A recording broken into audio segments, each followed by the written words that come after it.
ಬೆಂಗಳೂರಿನ ಕೋರಮಂಗಲದ ಕೆಎಸ್ಆರ್ಪಿ ಕ್ರೀಡಾಂಗಣದಲ್ಲಿ ರಾಜ್ಯ ಪೊಲೀಸ್ ಇಲಾಖೆಯ ವಾರ್ಷಿಕ ಕ್ರೀಡಾಕೂಟದ ಸಮಾರೋಪ ಸಮಾರಂಭ ನೆರವೇರಿತು.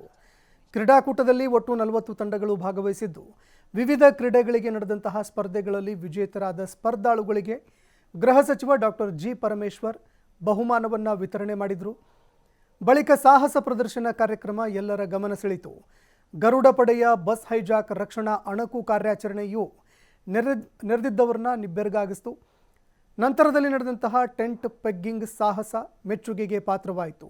ಕಾರ್ಯಕ್ರಮವನ್ನು ಉದ್ದೇಶಿಸಿ ಮಾತನಾಡಿದ ಗೃಹ ಸಚಿವ ಡಾಕ್ಟರ್ ಜಿ ಪರಮೇಶ್ವರ್ ತಮ್ಮ ಕ್ರೀಡಾ ದಿನಗಳನ್ನು ಮೆಲುಕು ಹಾಕಿದರು. ಪೊಲೀಸರಿಗೆ ಫಿಟ್ನೆಸ್ ಬಗ್ಗೆ ಕಾಳಜಿ ವಹಿಸುವಂತೆ ಸಲಹೆ ಕೊಟ್ಟರು. ಇದೇ ವೇಳೆ ರಾಷ್ಟ್ರೀಯ ತಂಡವನ್ನು ಪ್ರತಿನಿಧಿಸುವ ಪೊಲೀಸ್ ಇಲಾಖೆಯ ಕ್ರೀಡಾಪಟುಗಳಿಗೆ ವೈಯಕ್ತಿಕವಾಗಿ 1 ಲಕ್ಷ ಹಣ ನೀಡೋದಾಗಿಯೂ ಘೋಷಣೆ ಮಾಡಿದರು. ಇನ್ನು ಕಾರ್ಯಕ್ರಮದಲ್ಲಿ ಡಿಜಿ ಐಜಿಪಿ ಅಲೋಕ್ ಮೋಹನ್, ಸರ್ಕಾರದ ಅಪರ ಮುಖ್ಯ ಕಾರ್ಯದರ್ಶಿ ಉಮಾಶಂಕರ್ ಸೇರಿ ಪೊಲೀಸ್ ಇಲಾಖೆಯ ಹಿರಿಯ ಅಧಿಕಾರಿಗಳು ಭಾಗಿಯಾಗಿದ್ದರು. ಅಥ್ಲೆಟಿಕ್ಸ್ ಕ್ರೀಡಾಕೂಟ ಅಂತ ಹೇಳಿದ್ರೆ ಬಹಳ ಸಂತೋಷ ಆಗ್ತದೆ ಭಾಗವಹಿಸೋದು. ಯಾಕೆಂದ್ರೆ ನಾನು ಒಬ್ಬ ಅಥ್ಲೀಟ್ ಆಗಿ ಸುಮಾರು 30 ವರ್ಷಗಳು ನನ್ನ ಕ್ರೀಡೆಯ ಜೀವನವನ್ನು ನಡೆಸಿ ಇವತ್ತು ಕೂಡ ನನ್ನ ಮನಸ್ಸಿನಲ್ಲಿ ಆ ಕ್ರೀಡಾ ಭಾವನೆ ಬೇರೂರಿದೆ ಅಂತ ಹೇಳಿದ್ರೆ ಅದು ಅತಿಶಯೋಕ್ತಿ ಆಗೋದಿಲ್ಲ.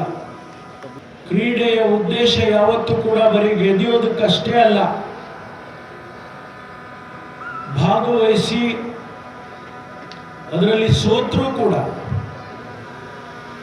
ನಾವು ಗೆದ್ದಿದ್ದೇವೆ ಎನ್ನುವ ಮನಸ್ಥಿತಿ ಬರಬೇಕು. ಅದನ್ನೇ ನಮ್ಮಲ್ಲಿ ಒಲಿಂಪಿಕ್ಸ್ ಮೋಟೋ ಆಗಿ ತಗೊಂಡಿದ್ದಾರೆ. It is just to participate, not necessarily to win always. ಅದಕ್ಕೆ ಆ ಕ್ರೀಡಾ ಮನೋಭಾವನೆ ಬರಬೇಕು ಅಂತ ಹೇಳಿ. ಇಲ್ಲ, ಏನಂದರೆ ಪೊಲೀಸ್ ಇಲಾಖೆಯಲ್ಲಿ ನಾವೆಲ್ಲ ಆತ್ಮಾವಲೋಕನ ಮಾಡಿಕೊಳ್ತಕ್ಕಂಥ ಸಭೆ ಪ್ರತಿ ವರ್ಷಕ್ಕೊಂದು ಸಾರಿ ಮಾಡ್ತೇವೆ. ಪೊಲೀಸ್ ಕಾನ್ಫರೆನ್ಸ್ ಮಾಡ್ತಕ್ಕಂಥದ್ದು, ಹೊಸ ಹೊಸ ಆವಿಷ್ಕಾರಗಳನ್ನು ಯಾವ ರೀತಿ ಇಲಾಖೆಯಲ್ಲಿ ಅಳವಡಿಸ್ಕೊಳ್ತೇವೆ ಅನ್ನುವಂಥದ್ದು. ಜೊತೆಗೆ ಹೊಸದಾಗಿ ಸರ್ಕಾರ ಬಂದಾಗ ಸರ್ಕಾರದ ಆಶಯಗಳೇನಿರುತ್ತೆ, ಸರ್ಕಾರದ ಎಕ್ಸ್ಪೆಕ್ಟೇಷನ್ಸ್ ಏನಿರುತ್ತೆ, ಅದನ್ನು ಕೂಡ ಮುಖ್ಯಮಂತ್ರಿಗಳಾಗಲಿ ಅಥವಾ ನಾನಾಗಲಿ ಅದನ್ನು ತಿಳಿಸ್ತೇವೆ. ಅದನ್ನು ಕೂಡ ಈ ಒಂದು ವರ್ಷದ ಸಭೆಯಲ್ಲಿ ಮಾಡ್ತೇವೆ. ಅದಾದ ಮೇಲೆ ಸ್ಪೋರ್ಟ್ಸ್ ಇವೆಂಟು ಎಲ್ಲವೂ ಕೂಡ ಒಂದು ರೀತಿಯಲ್ಲಿ ಫಿಟ್ನೆಸ್ ಇರಬೇಕು.